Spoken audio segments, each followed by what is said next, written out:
Hey guys, Asa here, and welcome back to another video. So, this time, I'm doing a review for Triumph's debut album, their self-titled album, Triumph. Triumph was a Canadian band, yeah, good old Canada. And this album is from 1976, the same year that the first Boston album came out.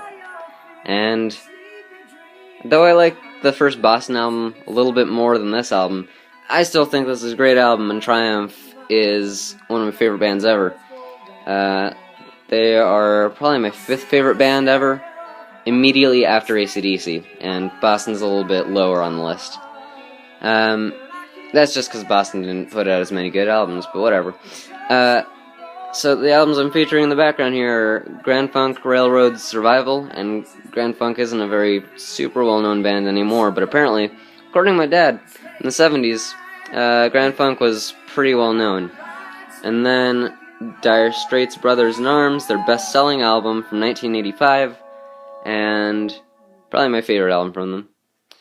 Then Triumph's fifth album, Allied Forces, and Bachman-Turner Overdrive's third album, Not Fragile, which was a response to Yes's album Fragile, because unlike Yes, or whatever Yes thought, BTO thought that Fragile was a stupid name for an album, because they thought that hard rock shouldn't be thought of as something brittle, and it should be thought of as heavy and hard, something that wouldn't break under pressure.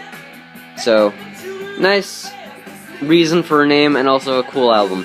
But we're not talking about BTO right now, we're talking about Triumph. The first song on this album, well, actually I'll get into the personnel first. The dude front and center right here is Rick Emmett, their lead singer and guitarist.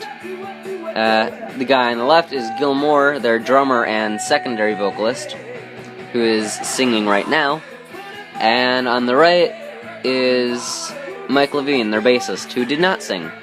I think he did backup vocals on a few songs, but that's really it. If even that. First song on the album is 24 Hours a Day, which starts off kind of mellow, as you might have been able to hear, and then it goes into this, a very hard-driving song that I really like a lot. At first, this was my least favorite track on the album, and then it grew to be, well, not my least favorite. Still not my favorite on the album, but it's higher than it used to be, simply because I just didn't like the beginning, and now I really love this song. The guitar on it is great, vocals by Gil on it are great, and the bass on it is really good, and drumming's good, so solid track. The song after this is Be My Lover, which I like about as much as this song. Maybe a little bit more. Also maybe a little bit less. That's because the guitar is about the same, the drumming's better, and the bass isn't as good. And the vocals are also by Gil Moore on that one. So yeah, I like the songs about the same. Maybe, yeah, really about the same. It's hard for me to say which I like more. Because that one, the guitar is a little bit more deliberate in the way that it's played at the beginning, because it's kind of more broken up, but I don't know, I like the song a lot. The song after Be My Lover is Don't Take My Life, which is my favorite out of the first three songs, and Be My Lover is going to be playing in a few seconds. But Don't Take My Life, definitely the best out of the first three. The guitar is amazing, the guitar solo is amazing, drums are better, the bass is better. This is Be My Lover.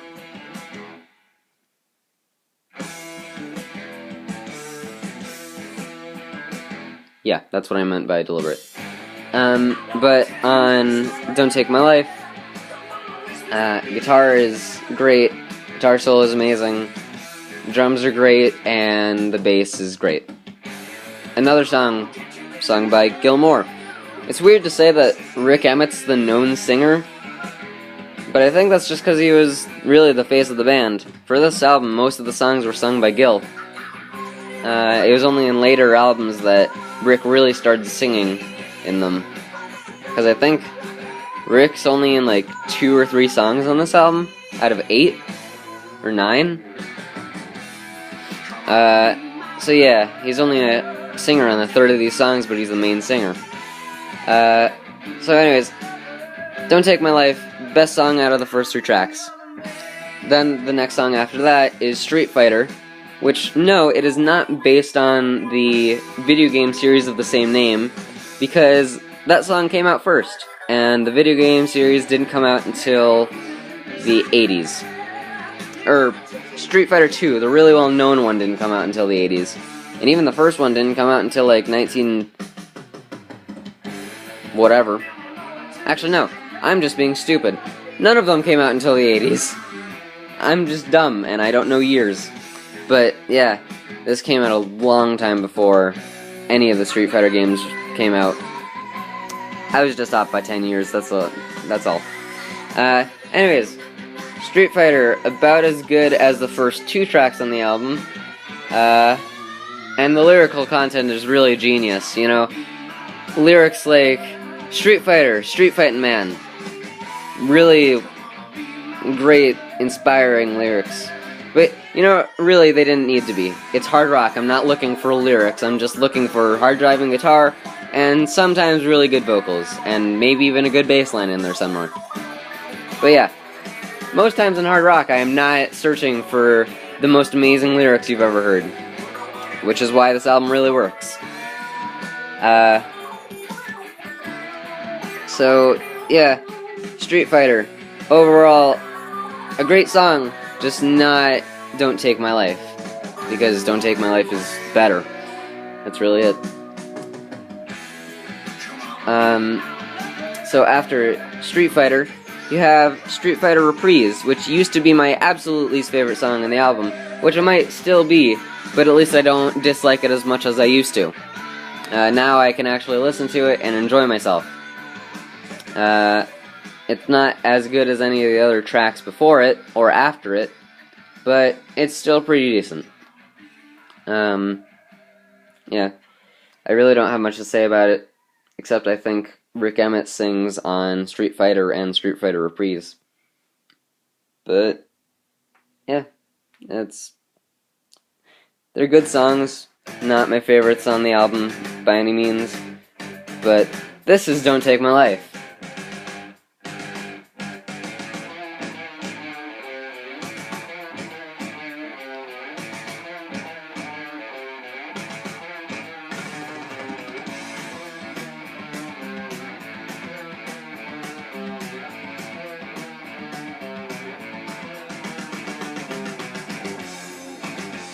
Yeah, really fun. Anyways, Street Fighter Reprise, my least favorite song on the album probably, but by no means a bad song. Yeah, just not as hard driving or fun to listen to for me as the rest of them. It's still a good song though. So, that ends side 1, then you flip the album over, and you have What's Another Day of Rock and Roll, and my finger got in the camera, sorry. What's Another Day of Rock and Roll? There you go. Hey, look, track listing. Focus. Thank you. What's Another Day of Rock and Roll has a really fun way to start out the song with kind of a deliberate but powerful guitar opening that it plays for like a couple times, and then it continues to play at the same pitch, but then another guitar is layered above it that's a half step higher that makes it sound really good. And I like it about as much as Don't Take My Life, actually. The guitar in it is really good, drums on it are solid, as always, and bass on it is good. Vocals on it are Gilmore, so yeah, they're pretty good. So then, the next song is Easy Life, and I like it a little bit less than What's Another Day of Rock and Roll, but still a little bit more than 24 hours a day and be my lover. So, yeah, it's somewhere in between there.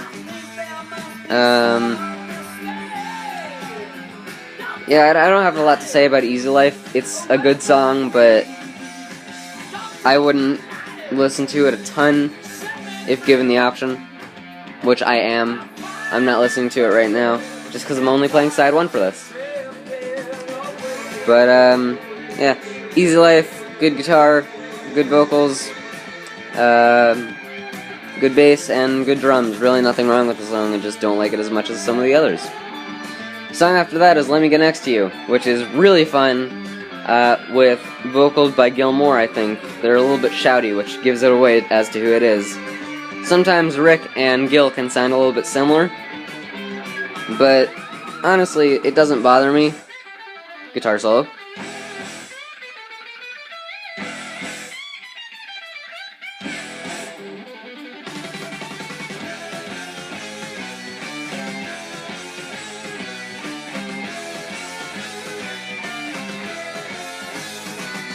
Yeah, guitar solo. Anyways, Let Me Get Next to You. Fun song, great vocals, great guitar. Drums are good, and bass could be a little bit better. But honestly, I don't care, it's just a fun song. So then, the final song on the album is a nearly 9-minute long song, which might be one of the longest things that Triumph has ever put out. A kind of pseudo-prog rock song, but it's really a hard rock song, called Blinding Light Show and Moonchild, and my god, it is my favorite Triumph song. It starts out with a slow fade into fast, hard drumming by Gil, which goes immediately to fast, hard, and strong playing from Rick, and then as soon as that intro starts up, it ends, and it goes to kind of mellow guitar playing from Rick, and then nice vocals, and the lyrics are even pretty cool too if you're into that. But I think it's about like the struggles of being a rock star, which how would they know this is their first album? Kind of weird, but it's my favorite Triumph song. So yeah, once it does that little ballady thing in the middle, it goes back to being hard rock, and it's just a killer song. I don't know what else to say. Triumph is a killer band. Was a killer band. Then they had a good run up until, I'd say, their 7th album, and then their 8th album, Sport of Kings, just kind of sucked a lot. But this isn't the Sport of Kings. This is their first album, and this is great, and one of my favorite albums of all time. Not my favorite Triumph album, but definitely a really good one. This is Street Fighter. But overall, I'd say this album is really good. That might be an understatement. But, yeah. Definitely in my top 50 favorite albums of all time. Easily. But Triumph, very underrated Canadian band. I'd say they're about as good as Rush, actually, and a lot of people would say that Rush is the best band from Canada. I'd say that Triumph has a really good run, and they're my pick for best band from Canada. Even if I like Rush more, I just have to give the vote to Triumph. But whatever. Triumph, first album, great first album to put out. Very strong hard rock album, and yeah, I think those are all my thoughts on this album. I'll just let Street Fighter play for a little bit.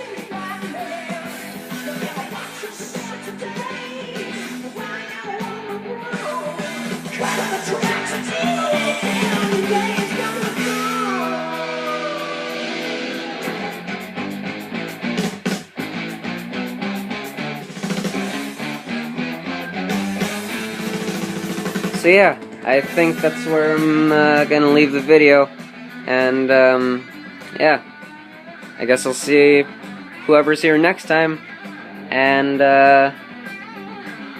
yeah, bye.